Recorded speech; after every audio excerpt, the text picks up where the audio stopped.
Драги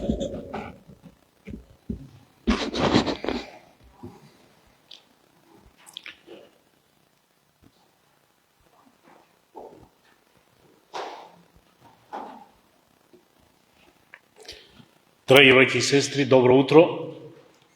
Нека е слава на нашиот Господ и Спасител Исус Христос, што ни дава здравје, ни дава сили, посебно за постарите, ни дава можност, привилегија да се собираме се уште, за да можеме да го прославаме Неговото име. И нека е слава на Него. Ова утро сакам да поставам едно прашање за сите вас. Без разлика кој е што, дали е млад или стар, богат или сиромав, учен или прост, нема значење. Пред Бога сите сме исти. Моето прашање ќе биде за малку размислувате, ќе биде поврзано и со темата, ама малку вака за себе да размислите. А прашањето е: каде ве води вашиот животен пат? Каде ве води? Јас малку ќе помогнам, за да може да размислувате повеќе, а вие треба секој за себе да си размислува каде води твојот пат кој ти го живееш и од што зависи тоа. Бог вели: на секого му давам еден талант, а тоа е животот, кој ние треба да го одживееме, или патот кој ние треба да го поминеме. И тоа што ќе го кажам, тоа е пак од Словото, вели: кој мисли на богатството, собира богатство, сака да се богати, а ние знаеме денеска дека сите сакат да бидат богати и богатство е такво што сака се повеќе и повеќе да бидеш богат. А читаме и гледаме сега тие што се најбогатите луѓе во светот, имат многу пари, милиарди, што да седнат не можат да ги избројат, ама сакат да бидат уште побогати, за да бидат први во светот. Ама Словото вели: нивниот пат води во пеколот. Некои се борат за слава, во светот да бидат славни, да бидат познати, сите да им се восхитуваат, да ги ценат, да ги величаат, ама Словото вели: и нивниот пат води во пеколот. Некои се незаинтересирани, рамнодушни. Ама Словото вели: и нивниот пат е во пеколот, ги води. Некои велат: па не знам која е вистината, не знам каде ќе бидам, што Бог ќе каже, како Бог ќе каже, така ќе биде, ама и нивниот пат води во пеколот. Оние кои зборуваат, вреѓаат, оговараат, клеветат, вреѓат тие што се по-ниски од нив, тие што се по-прости или по-сиромашки, ги навредуваат со разни зборови, нивниот пат води во пеколот. Оние кои вршат лоши работи, лоши дела, ние знаеме дека нивниот пат води во пеколот. Ама и оние кои размислуваат со своите умови, лошо за ближните, ги мразат, завидуват, оние кои се лицемерни, оние кои во своите умови кројат разни планови, лоши, Словото вели: и нивниот пат води во пеколот. И уште да броиме ли? Тогаш кои ќе се спасат? Словото вели, гледај на Господ Исус Христос. Он е патот, Он е вестината, Он е животот. Врши го тоа што Тој го правеше, следи го Него и ти ќе стигнеш во рајот. Значи има и такви кои ќе стигнат во рајот. Нема сите да бидат во пеколот. Словото ни вели, вратата ќе се затвори за тие кои што се од другите народи. Ќе се затвори и нема повеќе да има можност за спасение. А зошто ќе се затвори? Може би ќе речете, нема место веќе во рајот за нив. Не, нема веќе место во пеколот за луѓето. Толку е преполнет пеколот, што веќе нема место каде Бог да ги смести. И упорно луѓето одат кон пеколот, без да размислуват. Затоа ние овде се собираме да се учиме од Божјото Слово, бидејќи таму е вистината. Да ја најдеме вистината, да го најдеме патот и да го следиме тој пат. И затоа секоја недела ние се собираме овде, читаме од Божјото Слово, размислуваме, се молиме, за да можеме да бидеме во вистината. Нека сега, ќе продолжиме после, нека сега да ја започнеме службата и испееме песната број 61, Од раце не оставајте Светата Библија. 61 број. Имате на замерка, значи мол, некој мол да не замерка, да пеете одсечно и брзо, да биде подобро. Amen.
Сега ќе прочитаме Псалмот број 5. Може да отворите ако сакате на Псалм број 5. Чуј ги, Господи, зборовите мои, разбери ги воздишките мои.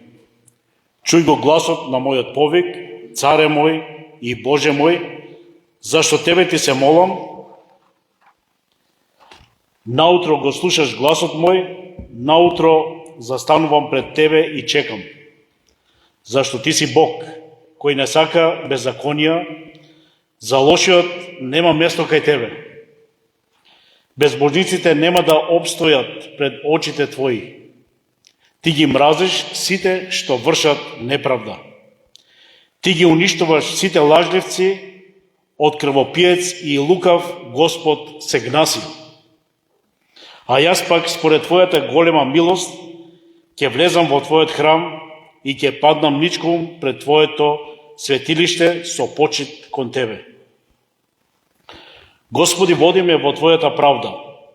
Поради непријателите мои, патот Твој пред мене порамни го. Зашто во устата нивна нема вистина. Во срцето им е измама. Грлото им е отворен гроб. На јазикот пак ласкање. Казни ги, Боже, нека пропаднат од собствените совети. Поради многуте нечесни работи отфрли ги, бидејќи се крена против Тебе. Па нека се зарадуваат сите кои прибегнуваат кај Тебе. Вечно нека се радуваат. Закрили ги, нека се радуваат во Тебе оние што го сакаат името Твое. Зашто Ти, Господи, го благословуваш праведниот и со милоста своја го закрилуваш, како со штит. Слава на Бога. Нека сега да се исправиме и да се помолиме.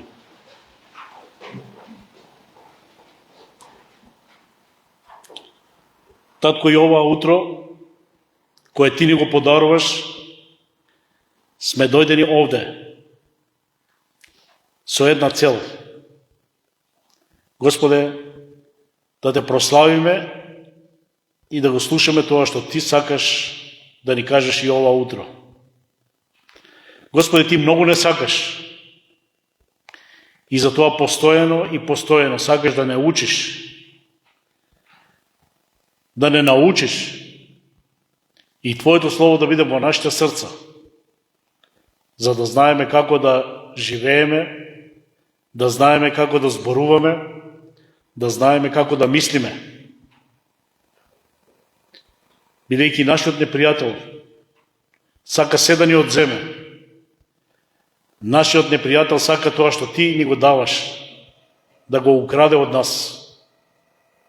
Господе, и ова утро Те молиме за Твојот благослов на Твоето Слово, да Твоето Слово биде таа наша духовна храна, денеска со која треба се нахраниме, да се исполниме, да се обновиме, да се ојачеме и да можеме да одеме храбро и гордо напред за тоа што припаѓаме на Тебе. Тоа не е нешто понижение, тоа не е нешто срамно, но тоа е чест да бидеме Твои деца, да припаѓаме на Тебе. И со тоа треба се гордееме, со тоа треба да бидеме уште похрабри и да знаеме дека каде и да одиме, Ти си тој кој што не штитеш, Ти си тој кој што не водиш, Ти си тој кој што се грижи за нас. Господе, благослови го секој еден кој е овде, секој еден кој слуша, секој еден кој сака да биде заедно со Тебе.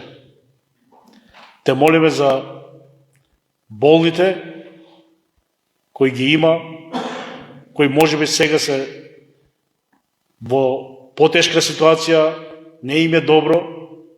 Единствениот спас, единствениот лек е во Тебе. Само Ти можеш да помогнеш, само Ти можеш да излечиш, само Ти можеш да утешуваш и да охрабруваш. И Те молиме за нашето село. Господи, има многу во ова село кои не Те познават, Има многу кои се далеку од тебе, на кои им си потребен. Смилувај си над нив.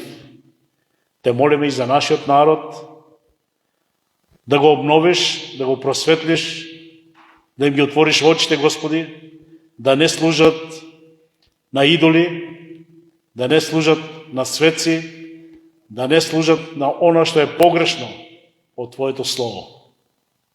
Бидејќи само во Господ Исус Христос е спасението. Татко, се предаваме во Твоите раци, те молиме во името на Исуса Христа. Амин.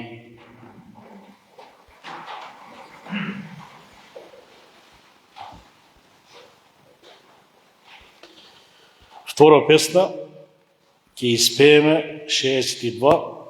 Една книга постои, стара и искината, ама ние имаме нови, така да ќе испееме песната број 62. Oh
Блажена Библија, патот ни го покажува, срцето ни го смирува, не охрабрува, не води, не утешува, патот ни го покажува. Затоа сега ќе отвориме Библијата, за која пеевме, ќе отвориме првата книга, Создавање, од втората глава,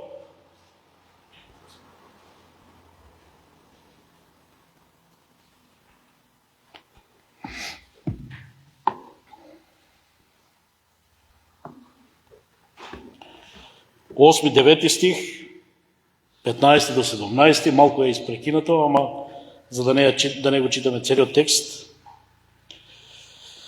Словото вели вака: И Господ Бог насади рајска градина на исток и таму го насцели човекот што го создаде. И Господ Бог направи да израстат од земјата секакви дрвја, убави за гледање и добри за јадење, и дрвото на животот среде рајот, и дрвото за познавање на доброто и злото. И го зеде Господ Бог човекот, го насели во Едемската градина, за да ја обработува и да ја чува. И му заповеда Господ Бог на човекот, велејки: Од секое дрво во градината можеш да јадеш, освен од дрвото за познавање на доброто и на злото, од него не јади, зашто во оној ден, кога ќе вкусиш од него, ќе умреш.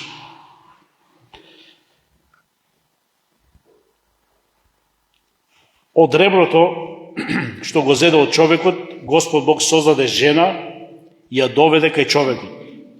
А човекот рече: Еве, тоа е коска од моите коски и плод од мојата плод, нека и биде името жена, зашто од земена од мене. Затоа човекот ќе ги остави татко си и мајка си и ќе се прилепи кон жената своја и ќе бидат едно тело. И беа обајцата голи, Адам и жената негова, и не се срамеа. Но змијата беше полукава од сите ѕверови полски, што ги создаде Господ Бог, па и рече на жената: Навистина ли е дека Бог рекол да не јадете од ниедно дрво во рајот? А жената и рече на змијата: Ние јадеме род од секое дрво во рајот, само од родот на она дрво среде рајот, рече Бог, не јадете од него и не допирајте се до него, за да не умрете. Тогаш змијата и рече на жената: Не, нема да умрете. Но Бог знае дека оној ден, кога ќе вкусите од него, ќе ви се отворат очите, па ќе станете како богови и ќе знаете што е добро и што зло. Кога жената виде дека родот на дрвото е добар за јадење и убав на изглед, и дека дрвото е пожелно поради тоа што дава знаење, набра род од него и го изеде, па му даде и на мажот свој, та и тој јадеше. Тогаш им се отворија очите на обајцата и разбраа дека се голи, па исплетува лисје од смоква и си направија опашала.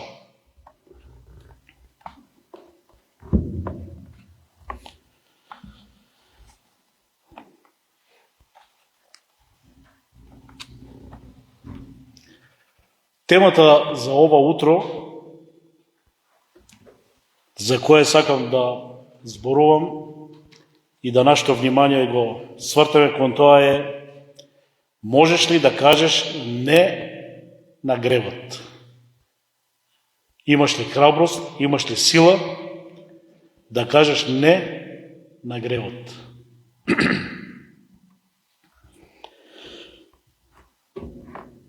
Затоа ви дадов да размислувате малку, ви поставих прашање: каде води вашиот пат, животен, во кој правец, бидејќи ние во нашиот живот се среќаваме секојдневно со гревот. Како ние се среќаваме со гревот?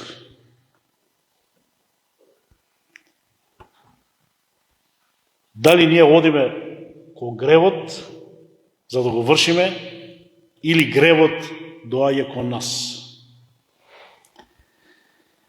Овде можеме во текстот кој го прочитаме многу јасно да видиме и да заклучиме што се случуваше со првите луѓе кои Бог ги создаде. Еве, први луѓе. Не виделе, не знаат за грев, не знаат што е лошо, не знаат што е добро. И гледаме овде Бог им создаде рајска градина.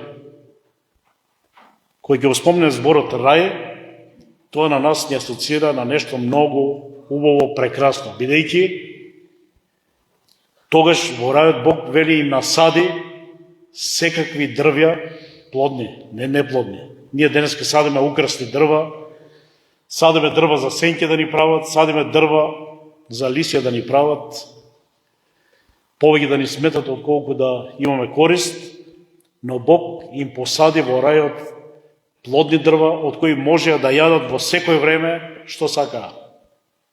И тоа беше прекрасно. Ништо не им недостасуваше, се има, нема проблеми, нема грижи, нема болки, немаше и смрт. И немаше зошто да се грижат. И како можеше сега тие луѓе да сгрешат? Тоа е многу чудно и интересно. Како можеше да си дозволат самите на себе, кога Бог се им даде, се им беше добро и само им рече немојте од тоа дрво да јадете. И еве гледаме како гревот доаѓа. Ние можеби често пати мислиме дека еве гревот иде со свирки и тапани, но Сатаната е многу итар. Многу поитар од нас. И тој знае каде ни е слабата точка, знае каде сме најслаби, знае тоа што на нас не привлекува и знае како да не убедува. Можеше ли Сатаната да каже, еве, таму има едно дрво уште поубаво? Немаше, тие се знаеа и може од секој дрво да јадат. Можеше ли со нешто друго да ги убедува? Не можеше. И затоа со неговата лукавост тој дојде при нив и рече, дали на вистина Бог ви забрани да јадете од секое дрво? Тоа беше моментот да дојде во разговор. Често пати и ние така, некои пристапуваат кон нас со цел да ни укажат значење, важност, а нивната цел е да не искушуват и да не напаѓат. И кога тие рекоа дека можат од се да јадат, само од тоа дрво не смеат да јадат, тогаш Сатаната рече, која е причината? И од се што има во рајот, им фалеше само тоа да знаат што е добро, што е лошо и да бидат како Бог. Човечката желба да биде нешто повеќе, повисоко, дека ќе биде подобро. Не задоволни со тоа што Бог ни го дава, но да бидеме нешто повеќе. Да бидеме над другите. Да имаме повеќе од другите. Да сме попаметни од другите. И тогаш тие падна на таа финта што Сатаната им ја постави. И тие, без размислување, штом е така, штом Бог го крие тоа од нас, дека ние ќе знаеме повеќе, ќе бидеме уште подобри, тогаш ќе јадеме. И тие тоа го направија. Ја прекршија Божјата заповед да не јадат. Драги браќи и сестри, како Сатаната делува на нас или како гревот доаѓа при нас. Преку нашите телесни желби. Ние имаме постоянно некои желби, тоа Сатаната го користи и да преку нив, за да ги задоволиме нашите желби, не става во разни искушенија за ние да согрешиме. Гревот доаѓа преку нашата душевна состојба. Во каква состојба ние се наоѓаме. Некојаш сме слаби, некојаш сме болни, некојаш сме разочарани, некојаш сме повредени и тоа Сатаната го користи да не измами, да не натера да размислуваме лошо, не натерува да кажуваме зборови кон некои лоши, ако не нападнат. И тој тоа го употребува, бидејќи ние се осеќаме слаби, несигурни, и Сатаната тука лесно не фаќа. И често пати Сатаната доаѓа преку нашиот ум, или најчесто. Сатаната делува на нашиот ум, ни дава мисли, преку нашите очи, да размислуваме, да гледаме, да посакуваме, да добиваме своje мислење за некој и за нешто и да го правиме тоа. Ние паѓаме многу лесно кога гледаме околу нас.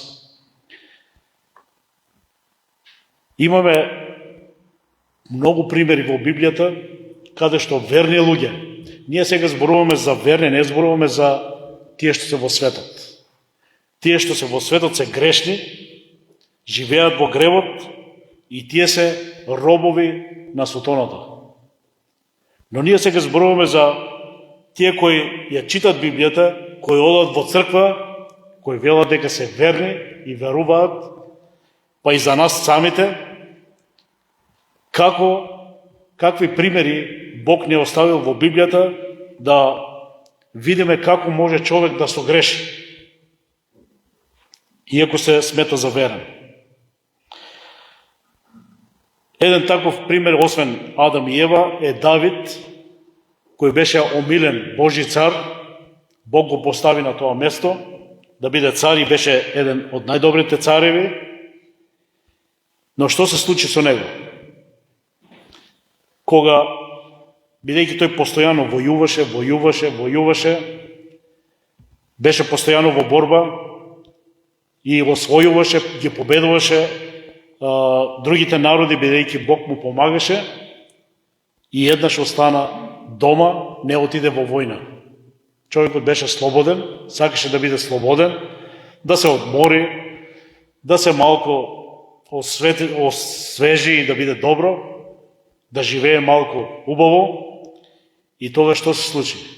Се качи на терасата, сите го знаете примерот, и виде една жена таму на чешмата се бањеше и беше многу убава. Така вели Словото. Беше многу убава и тој ги прати своите слуги да ја викнат и ги праша и му кажа дека тоа е жена на еден човек. Иако му кажа, тој тоа не го зеде во предвид, тој спиеше со неја, таа забремени и сега тој свати дека направи зло, направи грев. И потоа, вие знаете целата таа историја, тој правеше уште гревови за тоа што го повика својот маж, нејзиниот маж, за да го закрие делото, бидејќи не успеа во тоа, нареди да го стават на првата линија да биде убиен. И тогаш пророкот дојде при него и му рече, имаше двајца луѓе, едниот беше богат, имаше многу, а другиот беше сиромав, имаше само една овцичка и се грижеше за неја, спиеше со неја, ја хранеше од својата чаша. И вели на богатиот му дојдоа гости и тој не ише да заколи од своите телиња, од своите овци, отиде ја зема таа една овцичка од тој човек и ја закла за гостите. И тогаш вели Словото, Давид изрипа гневен и рече, тој човек заслужува смрт и четворно треба да плати за таа овцичка. И тогаш пророк му рече, тоа си ти. Тој свати дека сгреши и казната не го одмина него. Умре неговиот син и пророкот рече: твоите жени ќе ти ги земат пред твоите очи, ти тоа ќе го гледаш, заради тоа што ти го направи. Давид можеше да каже не на гревот, ако навистина му се допаѓаше, тој беше цар, можеше да ја земе секоја жена, но да биде девојка, не да биде жена. И кога слугите му кажа дека е жена, тој можеше да рече тоа е грев и да сопре, но неговите страсти и желби не успеа да ги смири и тој сгреши. Друг пример во Словото ни вели за Јона, кој доби од Бог заповед да оди во Ниневеја, да им сведочи на тие луѓе, бидејќи Бог планираше да ги казни, да ги убие. Но Јона не икше. Тој се плашеше дека ќе биде убиен, дека тие луѓе нема да го слушат и ќе биде убиен. Тој не размислуваше дека 120.000 души требаше да загинат. Неговиот живот беше најважен и затоа тој покуша да бега од Бог. Проба да бега, се качи на брод, ќе бега за Австралија. Но што се случи? Таму Бог го казни. Беше фрлен во морето, 3 дена беше во стомакот на рибата, тоа беше сигурно смрт, нели? Значи, неговиот живот секако ќе заврши. Дали во рибата, или ќе биде убиен, но тој не го послуша Бог. Му рече на Бог не. Нема да те слушам, јас нема да одам таму. Но кога виде дека нема играчка со Бог, дека не може да избегне од Бог, тој отиде во тој град и тие 120.000 души се покаја и се спасија. Друг пример, многу лош пример, ни е Јуда,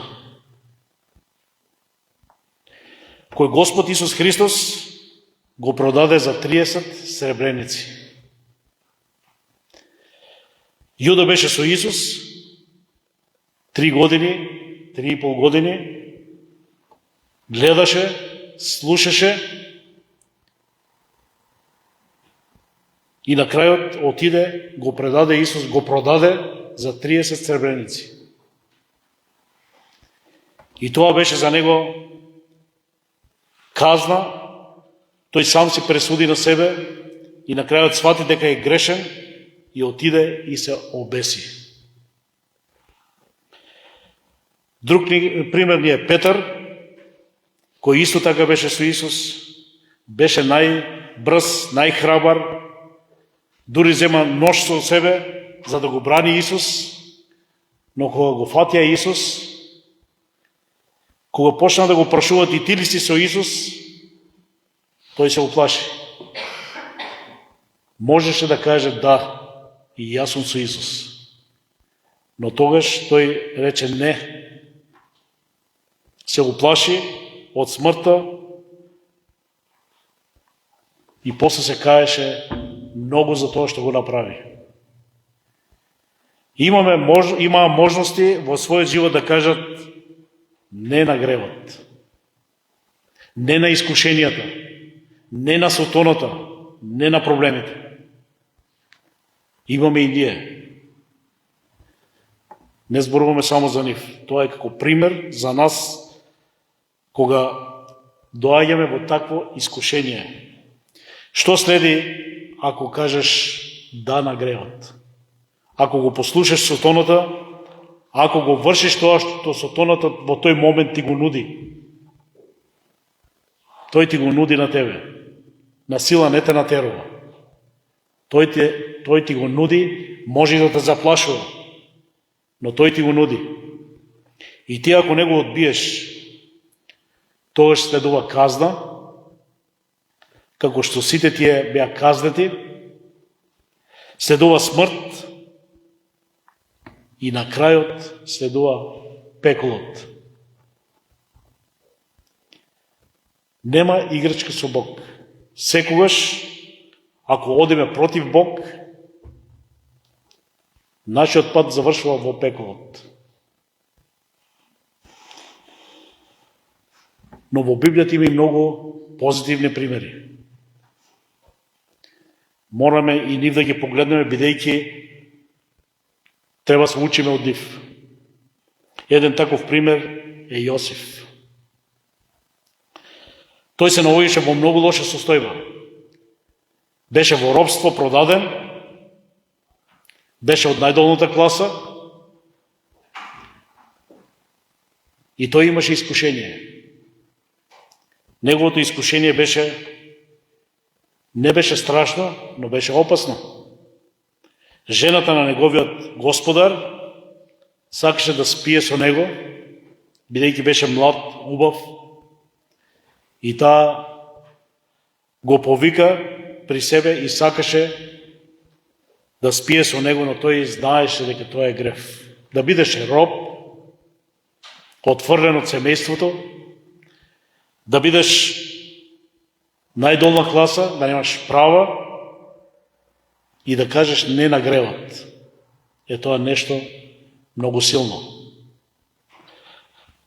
Тој беше казнет за тоа. Иако не го направи гревот, беше казнет за неговата одлука. Но Бог секоја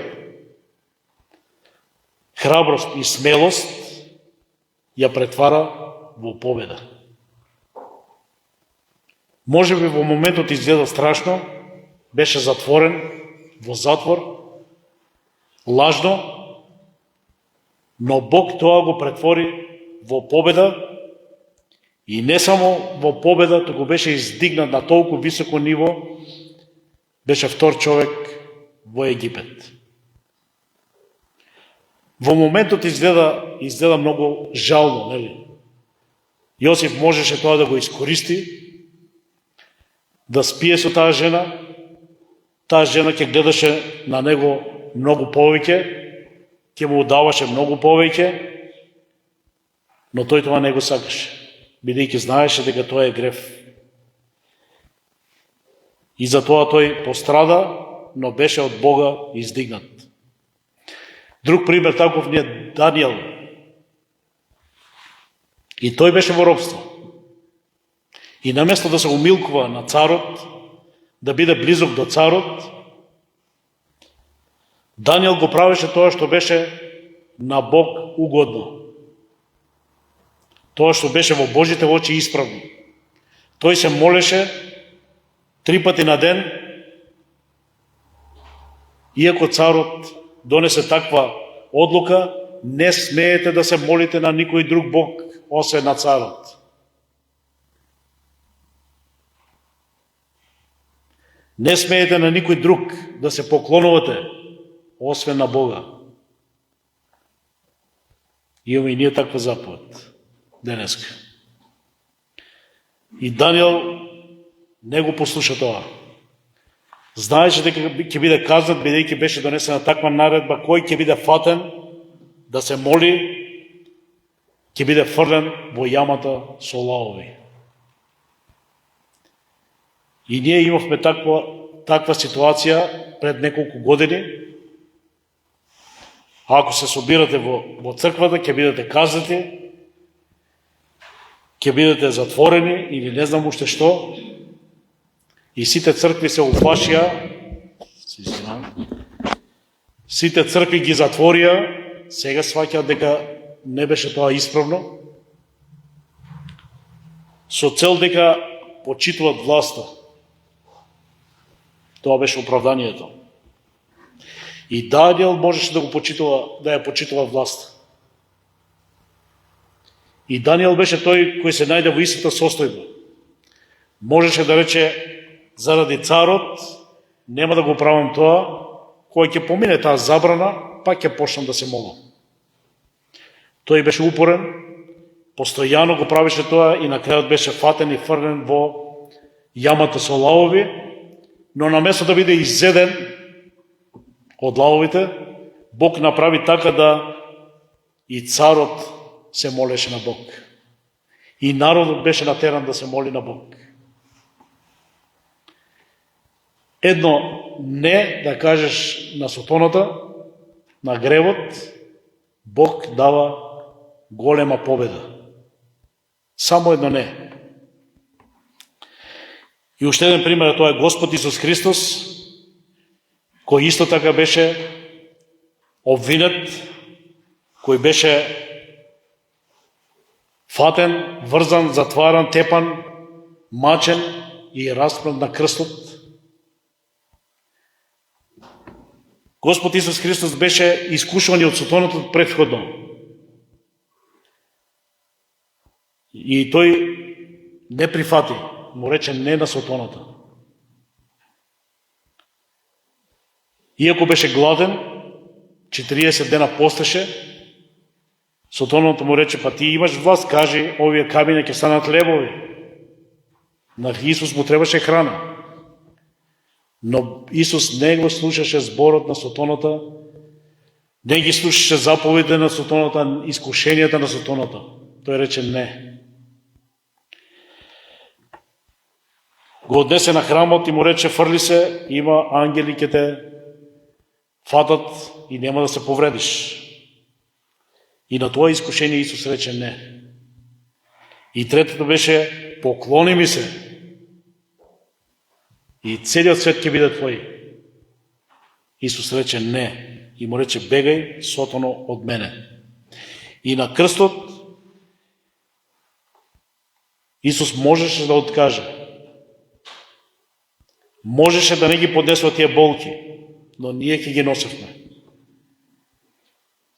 Ние немаше да имаме можност за спасение. Исус рече не. Ќе го поднесам тоа што треба, ќе го истрпам тоа што треба, сите маки и сите искушенија ќе ги трпам само и само да овозможам на луѓето да имаат спасение. И тогаш, што се случи? Дојде таа победа. Исус воскресна и тој е првиот кој воскресна од мртвите. Зошто ќе речеме првиот?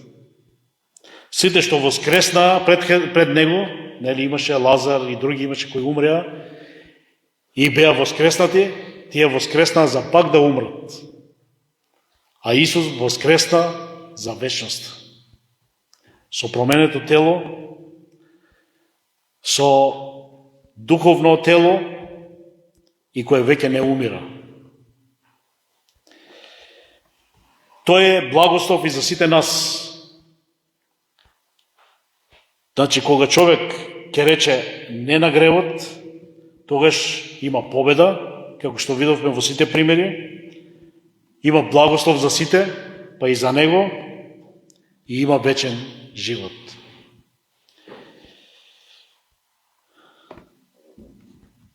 Како ние можеме да се спротивставиме на гревот? Како можеме да се спротивставиме и постојано велиме, абе ние сме слаби, грешни, недостојни. Како можеме да се спротивставиме на гревот? Ќе прочитаме некои стихови од Словото Божие, кои ги имам тука извадено, иако има многу стихови. Во Римјаните, 6 глава, од 11 стих, вели вака. Па така и вие, сметајте се мртви за гревот, а живи за Бога во Христос Исус, нашиот Господ, и гревот да не царува во вашето смртно тело, за да не им се покорувате на телесните наслади. Не препишувајте му ги на гревот вашите, не препуштајте му ги на гревот вашите органи на телото, како орудија на неправедноста, туку препуштете му се на Бога, како оние што оживееле од мртвите и вашите органи на телото како орудија на правдата. Дали знаете дека ако му се предавате некому како робови за послушност, робови сте му на оној кому му се покорувате, или на гревот кој води во смрт, или на послушноста која води кон праведност. Ние треба да се покоруваме на некого, или на Бога, или на сотоната. Ние треба да го сакаме Бога, за да можеме да не бидеме слаби. Ние сме навистина слаби. Но во Бога може да бидеме многу јаки, многу силни. Кога ние сме робови на некого, тогаш ние го слушаме тој на кој сме робови. Ако сме робови на Бог, ќе го слушаме Бог, ќе внимаваме што Бог сака. Ако сме робови на гревот, тогаш ние правиме тоа што сотоната го сака. Значи, ние мораме во нашиот живот да донесеме една таква одлука. Дали ќе му служиме на Бог или ќе му служиме на сотоната. Дали ќе бидеме робови на Бог или ќе бидеме робови на сотоната. Во Солуњаните 5 глава вели: клонете се од секакво зло. Значи, ние треба да внимаваме и пред време да се отстрануваме од секое зло. Кога ние знаеме дека некое зло е пред нас, ние треба да се тргнеме од таму. Ние кога знаеме дека некој нас не вреѓа, не е добро, нели? Ама знаеме, ако и ние го вреѓаме него, тоа е зло. И затоа вели: отстрани се. Тргни се на страна. Немој да го правиш тоа. Значи, ние треба да внимаваме, да го сакаме Бог и да внимаваме тоа што е добро, тоа да го правиме, тоа што е зло да не го правиме. Во Јаков 4 глава 7 стих вели: покорете се на Бога, а противете се на ѓаволот и тој ќе побегне од вас. Еве како ние можеме да го победиме гревот. Да се покориме на Бог, ама на вистина да се покориме на Бог, и да се спротивставиме на ѓаволот, тој ќе побегне од нас, бидејќи тој знае дека Бог е со нас. Затоа велам, ако сме со Бог, тогаш ќе бидеме силни. Ако ние се спротивставиме на ѓаволот, тој нема сила, бидејќи во нас е Бог. Таму не му е местото. Тој пробува нешто да направи, ќе проба, но кога ќе види дека ние сме цврсти во Бога, тој побегнува. Нема сила, нема власт. И знае дека секогаш ќе биде победен. Бидејќи Господ Исус Христос го победи, и ако ние сме Негови, таа победа важи и за нас. Ние сме победници над сотоната. И овде Словото уште нешто вели. Во 1 Јован 2:17. А светот е менлив. Светот се менува. Светот ќе помине. Светот ќе исчезне. Тоа што сме денеска, утре не сме. Тоа што беше некогаш, денеска не е. Се менува. Се променува. Нема ништо стабилно, нема ништо вечно. Нема ништо трајно. И затоа Словото вели: тоа што молец и рѓа и го јаде. Не се врзувај за него. Затоа што брзо ќе пропадне тоа. Но држи се за тоа што е вечно, тоа што трае, тоа што никогаш нема да биде уништено. А оној што ја извршува волјата Божја, останува во века. Ако ти се држиш за оно што е минливо, што не е трајно, и ти нема да бидеш траен. Ќе бидеш во пеколот. Ако се држиш за тоа што е трајно Божјо, и ти ќе бидеш вечно со Бог. Чива е одлуката? Сега стоиме на тоа прашање, каде води нашиот пат? Чива е одлуката? Дали Бог одлучува, дали Сатаната одлучува, или како Словото што вели, на која страна ние да се приклониме? При кого да се приврзаме? Кого да го сакаме? И за кого да живееме?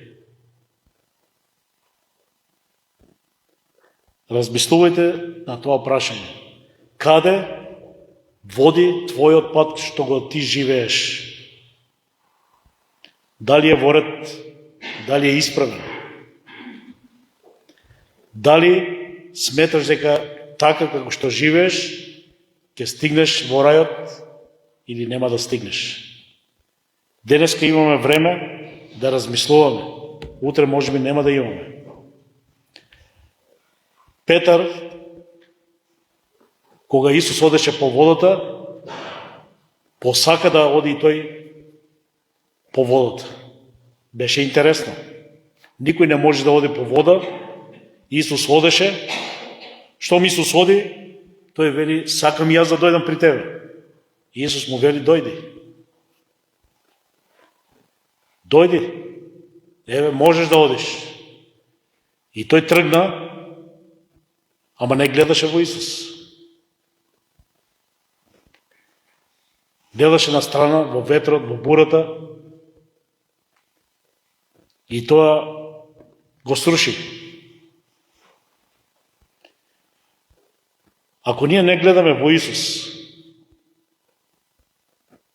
како што Исус вели, одете по мене. Ако не гледаме во Исус, ако гледаме во светот, 100% ќе паднеме.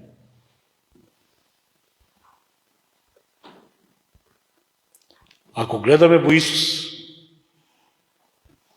ако взимаме пример од Него, ако ги слушаме Неговите зборови, ние нема да паѓаме. Затоа што Исус вели, јас ги познавам моите и моите го слушат мојот глас и одат по мене.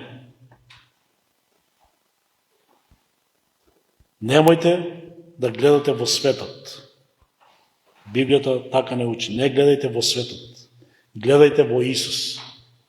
Се што правеше Исус, се што зборуваше Исус, гледајте во тоа, слушајте го тоа. Светот се променува. Денеска имаме мир, утре може да имаме војна. Денеска сме добри, утре може да сме болни. Денеска е сончево, утре може да биде поплава. Многу лесно може да се променува нешто. Но Бог останува вечно. Затоа да се придржуваме на Божјето Слово, да се учиме од Него и да го следиме Него. Нека е слава на нашиот Господ и Спасител Исус Христос. Амин.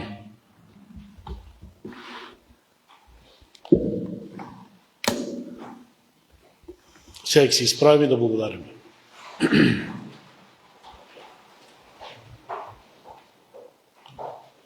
Татко Небесен, ние сме ти крајно благодарни што го имаме Твоето Слово во нашите раце и што можеме од него да се учиме, да се поправаме, да видиме каде сме сгрешиле, да видиме што ни недостасува, да видиме што е по Твојата волја, да видиме, Господи, она што е Твое. Татко Небесен, ние сме слаби без Тебе, ние не можеме да обстануваме без Тебе, но Ти ја поддаваш својата рака и ни велиш, еве ти ја мојата рака, држи се за мене и оди по мене. Ти благодариме, Господи, што Ти не утешуваш, ни даваш таква можност докаде и да сме стигнати во нашиот живот, ако сме оделе во погрешен правец, ти ни даваш можност да се вратиме на твојот пат, да се покаеме, да ги признаеме нашите гревови, да побараме милост од тебе и ти да не обновиш, ти да не наново родиш и ти да не исполниш со сила.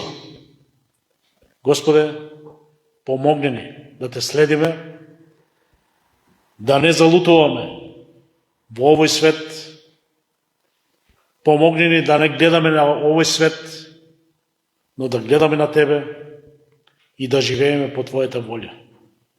Секој оној што нема да оди по твојот пат, неговиот пат завршува во пеколот. Нема милост за оние кои се непослушни. Нема милост за оние кои грешат. Нема милост за оние кои нивниот татко е сотоната. Господе, давај ни мудрост. Секогаш да го гледаме тоа што е вечното. Давај ни, Господе, сила и кога ни е тешко, кога околу нас има бури, искушенија, проблеми, пак да гледаме на тебе. Кога сотоната ни се заканува, кога, Господи, не напаѓаат разни опасности, да гледаме кон тебе. Бидејќи ти си тој кој победуваш. Ти си тој кој избавуваш. Ти си тој кој лечиш. Господе, нека е слава на тебе. Води не, Господи, и преку оваа недела, благословувај не, духовно давај ни сила и води не во секојдневниот наш живот. Нека е слава на тебе во името на Исуса Христа. Амин.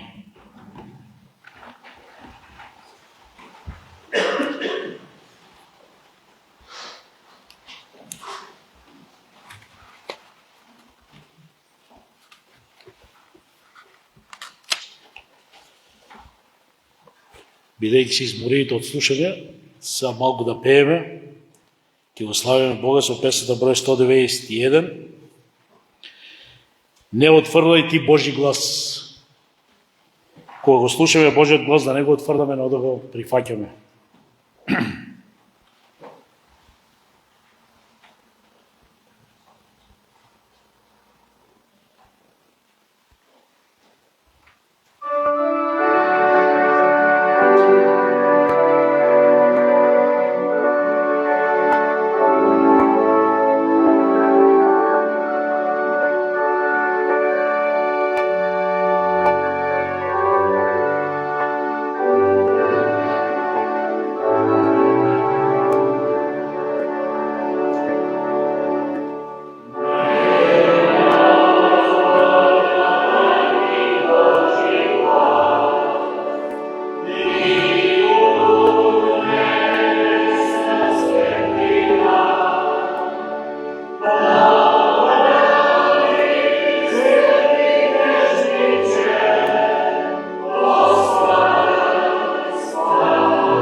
Сега децата ќе ни кажат стихчето.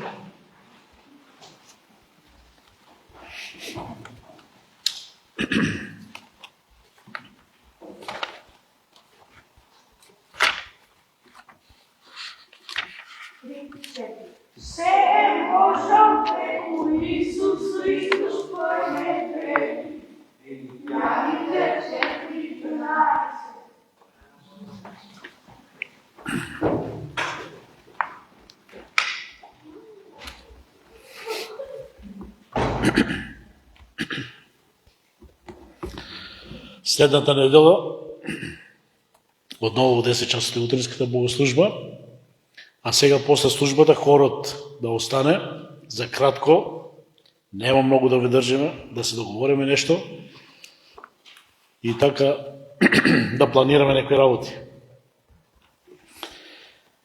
Сега за крај, може да исправиме малку да се по желба на нашиот свирач ќе испееме песната број 390. Он кој ќе стави песна не дава да се брише.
Може да седнете. Секогаш кога ја пееме таа песна, викам, ние лажеме или шо е работата, пееме среќен сум само во колиба мала, а ние сите имаме големи куќи. Ама сега си размислав кога пеевме, вика, добив дворец на високо граден. Она што го добиваме во небото, тоа овде е ништо спрема тоа. Затоа не мора да биде нешто неточно, може да биде вистина. Само да се радуваме на Господ Исус Христос. Да бидеме среќни со Него како што пееме. Службата е завршена, нека Бог ве води, чува, пази преку целата недела, да ви дава здравје, сили, мудрост, љубов, радост, мир и да можеме одново да дојдеме, да се собереме и да го славиме нашиот Бог. Службата е завршена.